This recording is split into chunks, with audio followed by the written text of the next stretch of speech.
Well, counties across Colorado are getting serious about growing marijuana in homes. Douglas County passed some of the state's toughest limits on how much pot can be grown in a house. Jennifer Bryce looks at the neighborhood battles behind the ordinance.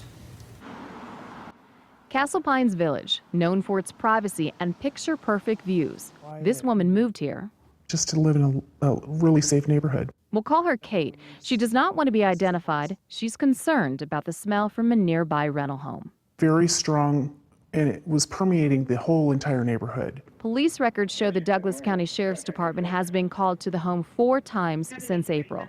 On one call, a deputy took these photos of the marijuana plants drying inside the garage. I don't want her to grow in our neighborhood.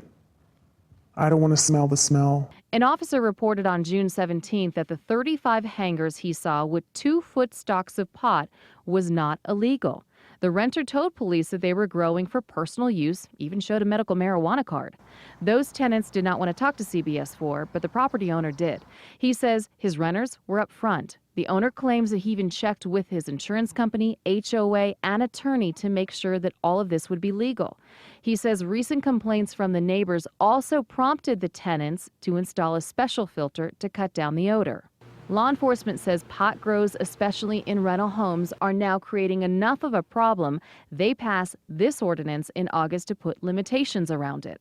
We adopted 12 plants per year for the household as a total. The state allows caregivers to grow 6 plants per patient. Chief Deputy Steve Johnson says that has created an environment for large-scale grow operations to pop up in homes. Before, we just had to have these people look at us, smirk, show their card. They knew we had a pretty good idea as to what they're really doing and how they're fueling the gray market and the black market under this ruse of medical marijuana. And now we get to level that out a little bit. This Larkspur home that was destroyed by a fire, numerous sources say was a marijuana grow house.